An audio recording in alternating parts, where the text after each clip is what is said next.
In the name of Allah, who is the most beneficent, the merciful. Dear viewers, Assalamu alaikum. Once again, I welcome to all of you on my YouTube channel, Study Station. तो जैसा कि आप लोगों को इस चीज़ का knowledge है कि हमने बीएस इंग्लिश 8 सेमेस्टर्स के दो सब्जेक्ट है उनको डिस्कस कर रहे हैं। लास्ट वीडियो के अंदर हमने एक नॉवेला की कैरेक्टर्स को डिस्कस किया था and today we are going to discuss about the story, the summary of that novella. जो फिक्शन है जिसके अंदर हमने नॉवेला को डिस्कस करना था, आज की इस वीडियो में हम उस नॉवेला की समरी, डिटेल समरी, ये नहीं कि समरी को हम छोटा करके डिस्कस करेंगे या अंदर से कुछ चीज़ों को स्किप कर दें। No, this is not the thing. इस वीडियो के अंदर हम इंशाल्लाह अपने उस नॉवेला की समरी तो डिस्कस करेंगे, बट इन डिटेल हर एक पहलू को, हर एक एस्पेक्ट को, हर एक इंसिडेंट को we will make the part of this video. So without wasting of time, let me take you towards the summary. अब हम समरी डिस्कस करने जा रहे हैं, लेकिन उससे पहले आपको जहन में ये बात रखनी है कि इस नॉवेला के दो पार्ट्स हैं। Part one deal with objective reality and part two deals with subjective reality. हम ये दो डिस्कस करेंगे आपके पार्ट नंबर वन को। अगर आपने करेक्टर्स का नहीं पता तो लास्ट वीडियो को देख लीजिए, उसके अंदर हमने करेक्टर्स को ही डिस्कस किया है। करेक्टर्स आते होंगे तो you must know the story, तभी आपको जो स्टोरी है वो अच्छे तरीके से समझ में आएगी। So here we go. Part one किस तरह से स्टार्ट होता है? पार्ट वन को स्टार्ट करने से पहले थोड़ा सा बैकग्राउंड है, उसको समझ लीजिए। इस कहानी का जो मरकजी किरदार है उसका नाम है Mir salt and he has a mother. इसकी माँ है। पहले तो ये अपनी माँ के साथ रहा करता था, लेकिन जैसे जैसे ये बड़ा हुआ, प्रैक्टिकल लाइफ के अंदर आया, इसने अपने कारोबार का आगाज किया, काम करना शुरू किया, तो अपनी माँ से ये इतना ज़्यादा अट्रैक्ट नहीं होता था। इसकी अपनी माँ के साथ इतनी ज़्यादा इंटरेक्शन नहीं थी। तो ये क्या करता है, अपनी माँ को एक ओल्ड हाउस के अंदर छोड़ आता है, जहाँ पे जो वर्कर्स होते हैं वो उसका ख्याल रखा करते हैं। इट्स बीन 3 इयर्स, 3 साल हो चुके हैं और इसी की माँ उस ओल्ड हाउस के अंदर ही जिंदगी गुजारी। After 3 years his mother dies. इसकी जो माँ है, 3 साल के बाद उसकी मौत हो जाती है, उसका इंतकाल हो जाता है। ओल्ड हाउस से एक लेटर आता है मीर सॉल्ट के पास।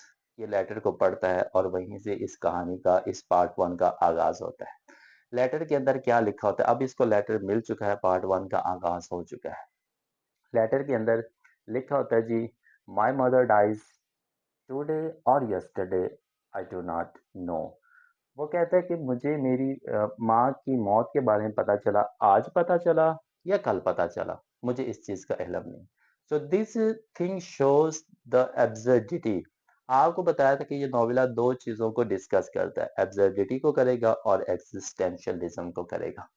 तो यही लाइन, यही स्टेटमेंट, फर्स्ट लाइन ही आपकी एब्सर्डिटी को शो कर देते कि जो राइटर है, जिसकी माँ है, उसकी मौत हुई और उसको ही इस चीज का नॉलेज नहीं है, इसको वो उस चीज को, उसको इस चीजों की फिक्र ही नहीं। खैर जी, he was working in an office, और ऑफिस में काम कर रहा होता है, तो ये अपने जाता है जी बॉस के पास, ताकि उनसे छुट्टी ले सके और उस ओल्ड हाउस जा सके जहाँ पे इसकी माँ की डेड बॉडी पड़ी हुई। So he goes to the office of his boss, और अपने बॉस के पास जाते साथ ही एक दूसरी फेमस लाइन बोलता है। What he says, it is not my fault, कि इसमें मेरी गलती नहीं है, मुझे छुट्टी दे दे, इसमें क्या है, मेरी गलती नहीं है। तो एक बार फिर जो एब्सर्डिटी है वो लाइन आपके सामने आ गई कि अपनी गलती यानी कि नहीं मना रहा, या जो भी अपने अंदर वो कमी या कोई भी गुनाह की जो टाइप चीजें हैं वो अपने अंदर नहीं ला रहा, सारा इल्ज़ाम दूसरे के ऊपर लगा रहे कि इसमें मेरी गलती नहीं है, मैं कुछ नहीं कर सकता, मैं तो नहीं जाना चाहता, लेकिन मुझे इस चीज़ की मजबूरी बन गई, मुझे 2 दिन की या 1 दिन की छुट्टी दे दे ताकि मैं चला जाऊँ। इसका बॉस पहले तो मना करता है, फिर कहता है ठीक है जी आप चले जाएँ। ओल्ड हाउस जो होता है वो एक गाँव के अंदर होता है, उस गाँव का नाम होता है मैरिंजो। तो इसने अब मैरिंजो जाना होता है। मैरिंजो के लिए एक बस निकलनी होती है जो कि 2 बजे निकलनी होती है। अभी टाइम काफ़ी ज़्यादा पड़ा होता है, तो ही डिसाइड्स कि वहाँ जाने से पहले ये कुछ खाना खा ले। तो ये अपने दोस्त एम एनुअल को लेके, इसके सामने, ऑफिस के सामने एक रेस्टोरेंट होता है इसके दोस्त का, क्लैस्टी का। तो ये यहाँ पे चला जाता है, वहाँ पे खाना पीना खाता है अच्छा खासा, यानी कि पेट भरता है और वापस आ जाता है। वापस आने के साथ इसको याद आता है इसका जो दोस्त है ना, एम एनुअल, कुछ दिन पहले इसके दोस्त के चचा की, अंकल की डेथ हुई थी, और इसके पास एक ब्लैक टाई और ब्लैक बैंड है, जो कि किसी की मॉर्निंग को या किसी के दुख को जाहिर करता है। वो कहता है कि मैं अपने दोस्त से ये दोनों चीजें मांग लेता हूँ। एक और एस्पेक्ट आ गया जी कि योर मदर डाइज और आप दूसरे लोगों से चीज़ें उधार मांगे, तो ये अपने दोस्त से कहता है कि जो तुम्हारे पास ब्लैक टाई है या ब्लैक बैंड है वो मुझे दे दो, क्योंकि मेरी माँ की डेथ हो चुकी है और मैं शो कर सकूँ कि आई एम इन ग्रीव, मैं ना सदमे में हूँ। तो उसका दोस्त उसको दे देता है। ये जाता है जी बस स्टेशन पे, बस पकड़ता है मैरिंजो के लिए और बस के अंदर सवार होकर अपना सफ़र का आगाज़ कर देते हैं। इसके ऑफिस से जो मेरिंजो दूर होता है वो तकरीबन 50 माइल्स 50 मील के फासले पे होता है। फासला बहुत ज़्यादा होता है, इसलिए ये अपने सफ़र के दौरान ना सो जाता है। आराम से तसल्ली से ये सो जाता है। थोड़ी देर के बाद जब उठता है, ये देखता है कि इसने अपना जो सर रखा हुआ है ना वो एक सोल्जर के कंधे पे रखा हुआ है। अब सोल्जर उससे पूछता है कि you are coming from the distance, आप ना काफ़ी फासले से आ रहे हैं, लगता है जिसकी वजह से थके हुए हैं। तो ये ना थोड़ा-सा तन्हा पसंद है, तो ये उसकी बात का जवाब नहीं देता। ठीक है जी, आफ्टर 50 माइल्स 50 मील के बाद एक गाँव आ जाता है जी मैरिंजो। अब मैरिंजो उतरता है, मैरिंजो से जो ओल्ड हाउस है ना वो 1 मील के फासले पे है, 1 और मील के फासले पे है। तो अगला जो सफ़र करना था इसने बाय फीट करना था, पैदल चल के करना था। अब पैदल चलता गया 1 मील का फासला तय करता है, वो ओल्ड हाउस जो है ना वो इसके सामने आ जाता है। उस ओल्ड हाउस का एक गार्ड होता है जिसको वार्डन कहते हैं। वार्डन इसको अंदर बुलाता है अपने कमरे के अंदर और इससे इन्फॉर्मेशन लेता है, क्योंकि उसने वो सारी चीज़ें डॉक्यूमेंट बना के ना लिखनी होती है। उसका नाम पूछता है, उसका एड्रेस पूछता है, उसका रिलेशन पूछता है, ईच एंड एवरीथिंग उससे पूछता है। और ये सारी चीज़ें पूछने के बाद ना वो उसको ले जाता है मॉर्चरी के अंदर। What is mortuary? मॉर्चरी एक ऐसी जगह होती है जहाँ पे मरे हुए लोगों को, मुर्दा लोगों को रखा जाता है, क्योंकि इसकी माँ की डेथ हो चुकी थी और इसकी माँ उस मॉर्चरी के अंदर पड़ी थी जो कि ओल्ड हाउस के अंदर था। तो ये उसको वहां पे ले जाता है और वहां पे एक केयर टेकर होता है जो कि उस की माँ का ख्याल रख रहा होता है, मीन्स के उस डेड बॉडी का ख्याल कर रखा होता है। तो जो वार्डन होता है वो उसको वहां पे छोड़ के खुद वापस आ जाता है। अब वहां पे केयर टेकर आ जाता है, वो भी इससे डिफरेंट टाइप की क्वेश्चंस पूछता है और इसको थोड़ा हौसला भी देता है, लेकिन ये हर एक चीज से इनकार कर देता है और वो डिमांड करता है कि मेरे लिए कुछ चाय और सिगरेट वगैरह ले। एक और एस्पेक्ट आ गया, डिफरेंट एस्पेक्ट दिखाएंगे कि उस बंदे को किसी चीज़ का कोई भी फ़र्क नहीं पड़ता। तो जो केयर टेकर होता है वो इसके लिए चाय भी लेके आता है, सिगरेट भी लेके आता है और दोनों चेयर्स लगा के सेंटर में डेड बॉडी पड़ी होती है, एक साइड पे वो बैठा होता है, एक साइड पे वो बैठा होता है एंड दे वर टॉकिंग। दोनों ही आपस में बातें कर रहे होते हैं। बातें करते रात हो जाती है। रात के वक़्त कुछ लोग उसके डेड बॉडी के पास आना शुरू कर देते हैं। They were the friends to mom. Mir Sahab की जो माँ होती है ये उसके दोस्त होते हैं।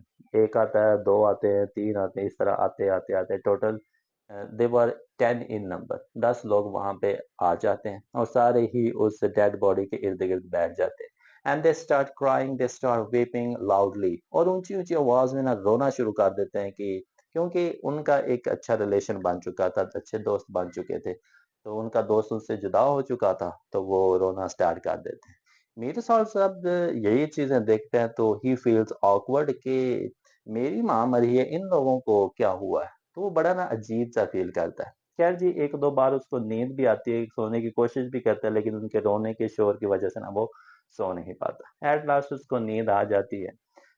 सुबह जब वो डॉन टाइम जो उठता है, मीन्स के सूरज निकलने से पहले, तो सारे लोग उस वक़्त सो रहे होते हैं। ये उठता है, जो भी मीन्स के सारा सीन देखता है और इसके साथ भी ना जो उन 10 लोग होते हैं उनके अंदर एक बूढ़ा आदमी भी होता है।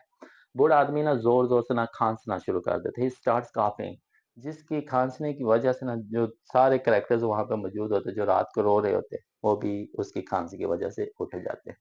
ठीक है जी, सब करने के बाद जो केयर टेकर होता है वो मीर साल्ट को लेके अपने ऑफिस के अंदर चला जाता है और उससे फिर कुछ बातचीत वगैरह करना शुरू कर देते हैं। इतने के अंदर डायरेक्टर भी वहां पे आ जाता है, वो भी बातें करता है और केयर टेकर बताता है कि या डायरेक्टर बताता है कि तुम्हारी माँ मरने से पहले हमें 2 चीज़ों की नसीहत करके गई थी कि ये 2 काम मेरे मरने के बाद लाजमी तौर पे करने। Number 1, my funeral must be religious, कि मेरा जो जनाजा होना चाहिए वो मस्जिदी टाइप होना चाहिए। जब ये सॉर्ट ये सुनता है तो he starts laughing, he starts smiling कि मेरी माँ ने तो ऐसा कुछ काम ही नहीं किया कि उसको एक ऐसा एक मजहबी जनाजा दिया जाए, क्योंकि मजहब से मेरी माँ का कोई भी लेना देना नहीं है। And second thing he says कि तुम्हारी माँ चाहती थी कि मेरे जनाजे के साथ मेरा जो दोस्त है थॉमस प्रेस वो लाजमी तौर पे होना चाहिए। If you give us the permission, तब हम उस बंदे को परमिशन दे देंगे कि वो इस फ्यूनरल को, इस जनाजे को अटेंड कर सकता है, अदरवाइज वो इस जनाजे को अटेंड नहीं कर सकता। मेरे सॉर्ट सेज कि मेरी माँ की अगर आखिरी ख्वाहिश है तो उसको पूरा करना चाहिए, तो वो इजाज़त दे देता है कि वो बंदा जनाजे में शरीक हो सकता है। अब आगे जी वो कुछ जो भी रस्में होती हैं वो जनाजे की अदा की जाती हैं, उसकी माँ को दफना दिया जाता है और ये 1 दिन के बाद वापस आ जाता है। वापस आने के बाद फ्राइडे को जाता है, सैटरडे को वापस आता है, सैटरडे को छुट्टी होती है इसको ऑलमोस्ट, तो इसके पास ना कुछ करने के लिए होता नहीं है। सो ही प्लान्स कि आज मैं क्या करूँ? ही प्लान्स कि आज मैं ना बीच पे जाऊँगा, वहाँ पे स्विमिंग करूँगा, वहाँ पे नहाऊँगा, वहाँ पे मैं एंटरटेनमेंट हासिल करूँगा, मैं मज़े करूँगा। 1 दिन हुआ है माँ को मरे हुए जनाज़े को दफनाए हुए, और ये इस तरह की थॉट्स है। खैर जी सैटरडे को ये जाता है बीच पे, वहाँ पे इसकी मुलाकात होती है इसकी कॉलीग मैरी कार्डोना से। मैरी कार्डोना वहाँ पे मौजूद होती है। तो ये उसको कंपनी देती है, उससे बातचीत करती है, आधे घंटे तक दोनों इकट्ठे स्विमिंग करते हैं, स्विमिंग करने के बाद दोनों ही चले जाते हैं कॉमेडी शो देखने के लिए। दूसरा काम ये करते हैं, तीसरा काम ये करते हैं कि जो ये इसको अपने घर ही ले आता है और फिजिकल रिलेशनशिप, तो ये जिस्मानी ताल्लुकात काम करने के लिए ना ये मैरी कार्डोना को अपने साथ ही ले आता है। तो जो दोनों रात गुज़ारते हैं, रात गुज़ारने के बाद मंडे का जब वक़्त आता है, मंडे को जब ये ऑफ़िस जाता है, ऑफ़िस जाने के साथ ही जो है ना इसका काम का एक ढेर लगा पड़ा था, क्योंकि 1-2 दिन ये छुट्टियों पे था तो काम काफ़ी कुछ करने वाला था।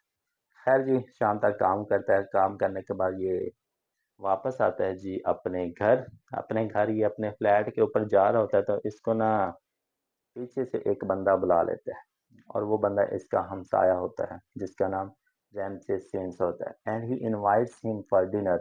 तो ये ना इसको डिनर के लिए इनवाइट करता है कि आज रात का जो डिनर तुम मेरे साथ करोगे। तो ये खुश हो जाता है क्योंकि ही लव्स पार्टीज। तो ये उसके घर चला जाता है, सबसे पहले तो उसके घर की कंडीशन देखता है, किस-किस तरह का घर है, किस-किस तरह का कमरा है। फिर वो उसको शैंपेन कुछ शराब वगैरह पेश करता है, दोनों मीन्स के मज़े से वो चीज़ें पीते हैं। काफ़ी टाइम साथ वक़्त गुज़ारने के बाद, खाना वगैरह खाने के बाद जो रैमसेस सिम्स है वो इससे एक रिक्वेस्ट करता है कि मेरे लिए तुमने एक लेटर लिखना है, और उस लेटर के अंदर तुमने लिखना है कि मेरी बीवी यहाँ से चली गई है ताकि वो वापस आ सके। अब जो मीर साल्ट होता है उसने खाना भी इससे खा लिया, दोस्ती भी इसकी हो गई और इसका हमसाया भी है वैसे भी। तो उसे लगा कि मुझे इसकी मदद करनी चाहिए क्योंकि इसने मेरे लिए बहुत कुछ किया है। तो वो कोशिश करता है कि एक लेटर लिखे ताकि इसकी जो वाइफ़ इससे नाराज़ होके गई है वो वापस आ सके। तो ये इसकी वाइफ़ को लेटर लिख देता है। इस तरह मंडे गया, ट्यूसडे, वेडनेसडे, थर्सडे, इस तरह दिन गुज़रते गए, फिर सैटरडे आ जाता है। सैटरडे को ये फिर प्लानिंग करता है अपनी उसी दोस्त के साथ, अपनी कॉलीग्स के साथ, मैरी कार्डोना के साथ। जो 3 काम इन्होंने पिछले सैटरडे किए थे, वही 3 काम ये इस दफ़ा भी करते हैं। स्विमिंग करते हैं, कॉमेडी शो देखते हैं, और ये उसको घर छोड़ने के लिए भी जाता है। घर छोड़ के ये वापस आ रहा होता है तो इसकी जो मुलाकात होती है इसके दूसरे हमसाये से होती है, सालामानो से। सालामानो उस वक़्त अपने डॉग को लेके जा रहा होता है, उसके खेल रहा होता है, ये कुछ बातचीत वगैरह करते हैं। इतनी ख़ास कन्वर्सेशन तो नहीं होती। जब वो सालामानो चला जाता है ना, तो ये अपने दोस्त के साथ जा रहा होता है अपने कमरे में, तो इसको ना कुछ आवाज़ें सुनाई देती हैं इसके नेबरहुड से, अपने हमसाये से। ये जब उनके घर जाके देखता है अपने दोस्त रैमसेसिस के साथ, तो ये ना अपनी वाइफ़ को बड़ा ज़्यादा मार रहा होता है, बहुत ज़्यादा मार रहा होता है।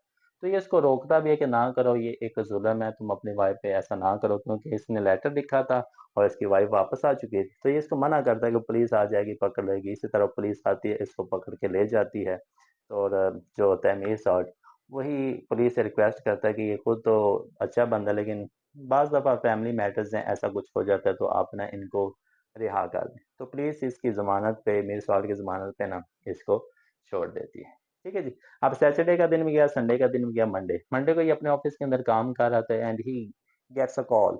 इसको ना एक कॉल आती है मेरे सॉल्ट को। ये जो कॉल होती है ये होती है रैमसेस सिम्स की, और ये उसको बताता है कि मेरा एक दोस्त है मैसन। अ, उस मेरे दोस्त मैसन ने मुझे पार्टी के लिए इनवाइट किया है, would you like to join me? तो वो कहता है हाँ जी, मैं आपके साथ ज़रूर जाऊँगा, लेकिन मेरे साथ मेरी दोस्त भी आएगी। वो कहता है नो प्रॉब्लम, आप अपने साथ किसी को भी लेके आ सकते हो। अब कॉल के अंदर ही वो बताता है कि लेकिन एक बात का ख़्याल रखना कि मेरा पीछे ना कुछ अरब्स लोग कर रहे हैं। मीन्स कि मेरी वाइफ़ अरब ख़ानदान से ताल्लुक़ रखती है।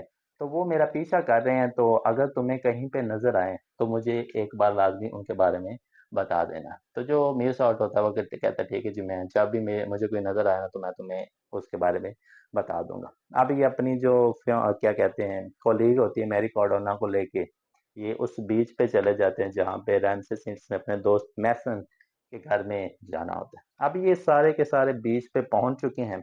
बीच पे पहुंचने के साथ ही रैमसे भी वहां पे है, मैरी कॉर्डोना भी वहां पे है, मीर सॉल्ट भी वहां पे और उसका दोस्त मैसन भी वहां पे। इनका पीछा कुछ अरब्स करते करते उस बीच के ऊपर आ जाते हैं। और जब वो रैमसे सेंस को देखते हैं सो दे गेट इनटू फाइट, क्योंकि वहां पे लड़ाई शुरू हो जाती है। एक अरब एक चाकू निकालता है जो रैमसे सेंट होता है ना उसके पाँव के ऊपर मार देता है, उसको जख्मी कर देता है। गुस्से में आके रैमसे सेंट अपने पॉकेट से या अपने बगल से ना एक पिस्टल निकालता है और उनको मारने की कोशिश करता है, लेकिन मीर साल्टो उससे पिस्टल छीन लेता है। छीनने के बाद गर्मी बहुत ज़्यादा होती है, नीचे रेत होती है। गर्मी की वजह से, रेत की वजह से जो मीर साल्ट का दिमाग है वो खराब हो जाता है और अनइंटेंशनली, अनकॉन्शियसली मीर साल्ट की जो पिस्टल होती है ना उससे गोली निकल